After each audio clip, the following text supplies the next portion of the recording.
परिवर्तनीय एकादशी। यह कथा भगवान श्री कृष्ण ने युधिष्ठिर को बताई थी। इसकी पौराणिक कथा के अनुसार त्रेता युग में बलि नामक एक दैत्य था। वह मेरा परम भक्त था।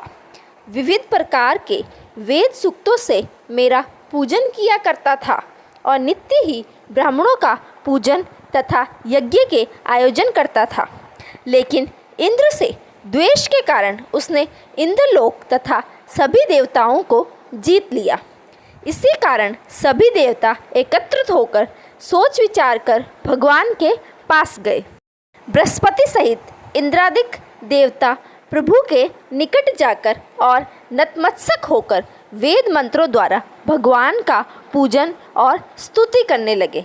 अतः मैंने वामन रूप धारण करके 5वां अवतार लिया और फिर अत्यंत तेजस्वी रूप से राजा बलि को जीत लिया। फिर श्री कृष्ण के मुख से इतनी बात सुनकर राजा युधिष्ठिर ने पूछा, हे जनार्दन, आपने वामन रूप धारण करके महाबली दैत्य को किस प्रकार जीता? तब श्री कृष्ण कहने लगे, मैंने वामन रूपधारी ब्रह्मचारी बनकर बलि से 3 पग भूमि की याचना करते हुए कहा, ये मुझको 3 लोक के समान है और हे राजन, यह तुमको अवश्य ही देनी होगी।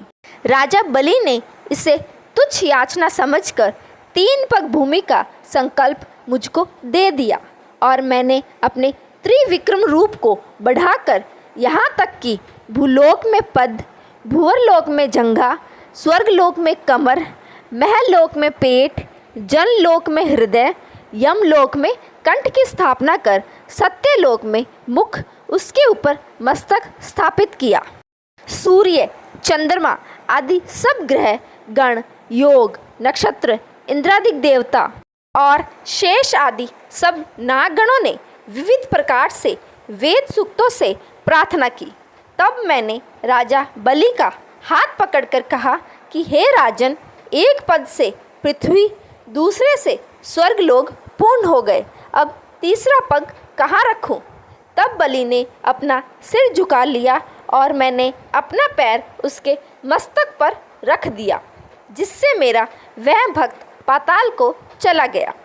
फिर उसकी विनती और नम्रता को देखकर मैंने कहा कि हे बलि, मैं सदैव तुम्हारे निकट ही रहूँगा। विरोचन पुत्र बलि से कहने पर भाद्रपद शुक्ल एकादशी के दिन बलि के आश्रम पर मेरी मूर्ति स्थापित हुई। इसी प्रकार दूसरी क्षीरसागर में शेषनाग के षष्ठ पर हुई। हे राजन, इस एकादशी को भगवान शयन करते हुए करवट लेते हैं, इसीलिए तीनों लोकों के स्वामी भगवान विष्णु का उस दिन पूजन करना चाहिए। इस दिन तांबा, चांदी, चावल और दही का दान करना उचित है। रात्रि को जागरण अवश्य करना चाहिए। जो विधि पूर्वक इस एकादशी का व्रत करते हैं, वे सब पापों से मुक्त होकर स्वर्ग में जाकर चंद्रमा के समान प्रकाशित होते हैं और यश पाते हैं। जो इस पापनाशक कथा को पढ़ते या सुनते हैं, उनको 1000 अश्वमेध यज्ञ का फल प्राप्त होने के साथ ही वैकुंठ की प्राप्ति होती है। यहीं पर हमारी एकादशी की कथा संपूर्ण होती है। अगर आप सभी को मेरी यह वीडियो अच्छी लगी तो इसे लाइक करें तथा चैनल को सब्सक्राइब करना बिल्कुल न भूलें। धन्यवाद।